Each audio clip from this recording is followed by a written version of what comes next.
Bonjour,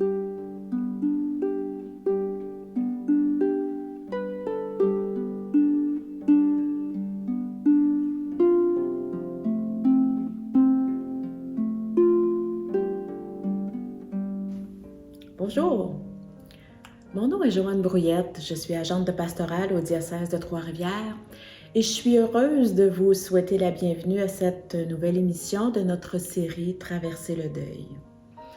Lors de notre dernier rendez-vous, nous nous sommes demandé comment répondre à une simple question « Veux-tu guérir ?» Même si la réponse évidente à donner à cette question est oui, on a découvert que l'être humain a cette tendance à camoufler parfois la blessure plutôt que de la soigner.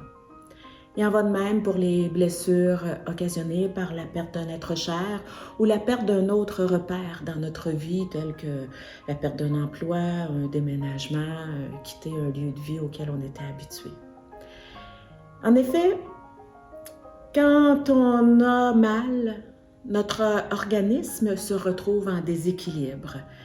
Et il a de la difficulté à supporter le stress et les émotions que ce déséquilibre-là engendre. Il est donc tout à fait normal et naturel de voir des mécanismes de défense se déployer, se mettre en œuvre. Quels sont ces mécanismes de défense? Le premier est bien sûr l'état de choc. C'est ce qu'on vit dans les premières heures suivant un traumatisme. C'est comme si on était drogué. On s'attend presque à ce que la situation disparaisse, revienne à la normale. Vient ensuite le mécanisme du déni ou de la négation.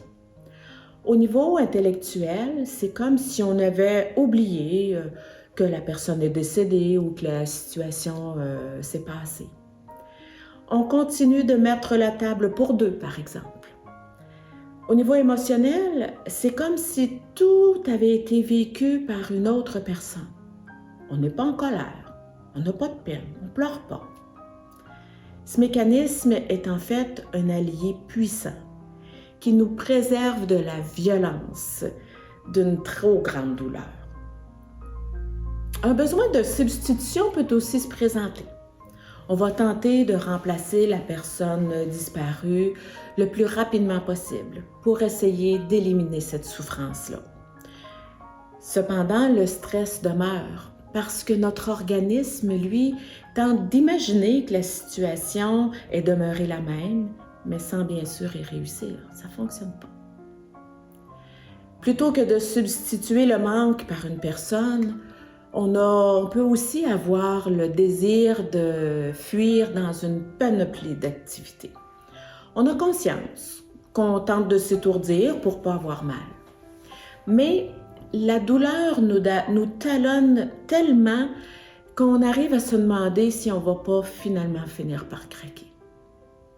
Cette fuite, elle peut aussi se passer carrément à l'intérieur de nous. La personne endeuillée va alors être calme, posée, comme si rien de majeur s'était jamais passé. La personne endeuillée va aussi souvent tenter de préserver le lien avec la situation de vie ou la personne qui n'est plus présente. Toutes ces préoccupations-là sont en lien avec le manque. Le manque se fait sentir et il y a comme un état d'hypervigilance qui se déclenche. Par exemple, on peut voir la personne, penser que « Ah, c'est lui que je viens de voir » ou « Ah, j'ai senti son odeur ». Ou alors, chaque pensée, chaque action porte l'empreinte de ce qu'on aurait fait si on était encore dans sa maison. On peut aussi penser à toutes ces familles qui demande aux entreprises funéraires un reliquaire qui comporte les cendres, une petite parcelle de cendres, la personne décédée. Ce comportement-là, il a pour but de retrouver, coûte que coûte, la situation initiale et ainsi annuler l'idée de sa disparition parce que ça fait trop mal. On peut comparer ces mécanismes de défense-là à un ventilateur sur lequel on décide de débrancher l'électricité. Le ventilateur, quand on fait ça, il ne s'arrête pas brusquement. C'est la même chose avec le deuil. La relation extérieure, elle est interrompue, mais le mouvement relationnel, lui qui est en place depuis très longtemps, lui continue sur sa lancée, comme le ventilateur. Pendant ce temps-là, le sentiment qui domine, c'est l'attente. On ne sait pas ce qu'on attend, mais on attend. Et il est bien possible que notre entourage soit complètement dérouté par l'intensité de votre réaction. Arrête donc d'y penser tout le temps comme ça. Oh, enlève donc ça, ces photos-là, dans les cadres, ces murs. Ça te fait juste y penser toute la journée. Des réactions que vous reconnaissez sans doute. Hein? On peut alors en vouloir aux autres, de ne pas comprendre ce qui se passe à l'intérieur de nous. Mais eux, où sont-ils? Ils peuvent probablement se sentir très impuissants et désemparés devant la violence de votre souffrance. Ils ne savent plus quoi vous dire et parfois, ils vont tenter de vous fuir. Est-ce une raison pour les juger? La douleur, elle a cet insidieux pouvoir de faire de nous d'involontaires tyrans. Et nous devons faire preuve d'une grande vigilance pour refuser de devenir sa victime. Ce que je vous propose maintenant, c'est de porter un regard sur vos propres mécanismes de défense. Si vous avez déjà vécu une perte, qu'elle soit récente ou non, je vous invite à prendre un temps de méditation pour répondre aux questions qui vont vous être posées. Rappelez-vous que tous ces mécanismes de défense, ils se sont activés pour vous sauver d'une trop grande violence de vos émotions. Il ne faut pas en avoir honte. Pour favoriser votre réflexion, ce temps va être accompagné d'une douce musique, de belles images. Et je vous invite à vous connecter présentement à votre intérieur, là où votre deuil personnel se joue. Bon visionnement, bonne écoute. Comment s'est vécue la période de l'état de choc dans mon deuil?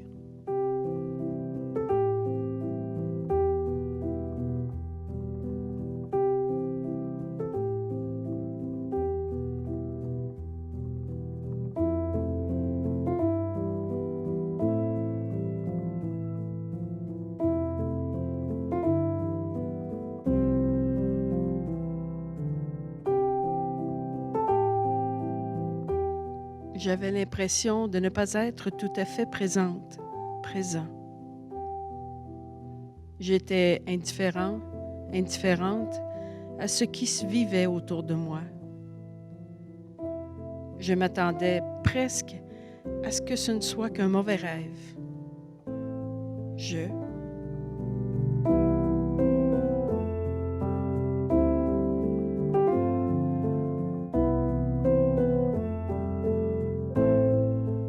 Est-ce que j'ai tenté de nier mon deuil?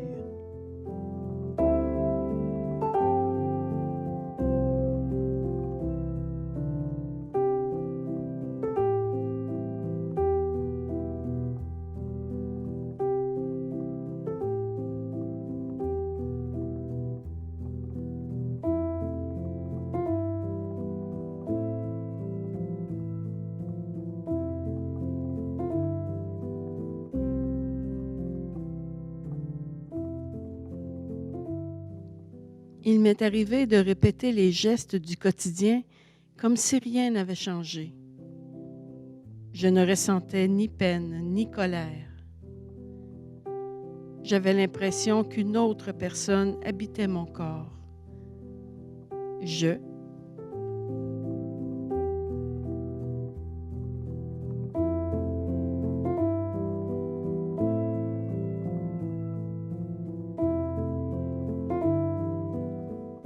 Par quelles activités ai-je tenté de fuir mes émotions?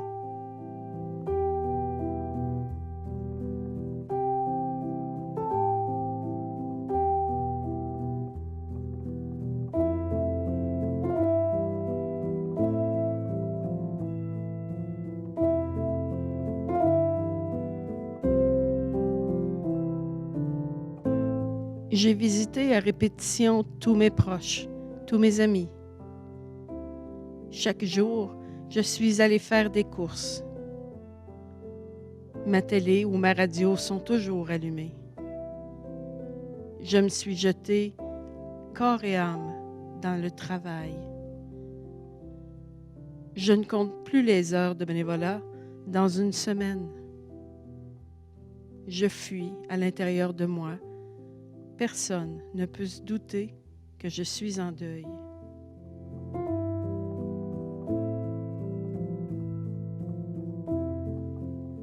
Comment ai-je tenté de préserver le lien physique qui m'unissait à la personne disparue, à la maison, à ma santé?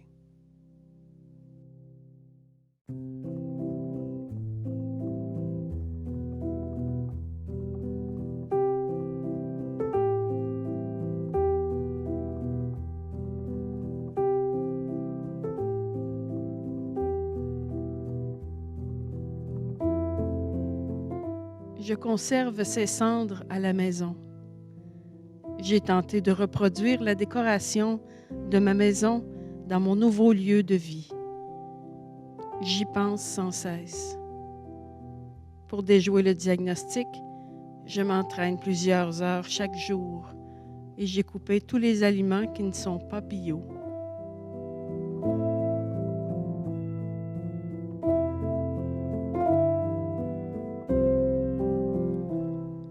Et moi, qu'est-ce que j'attends?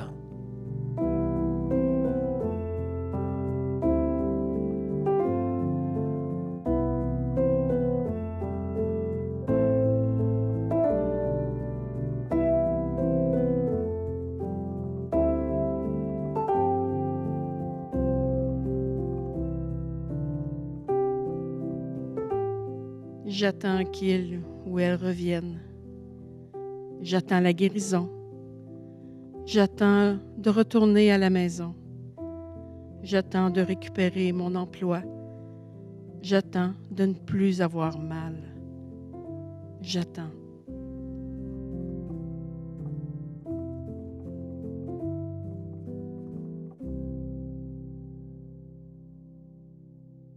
J'espère que ces quelques questions vous ont permis de jeter un regard sur vos propres mécanismes de défense.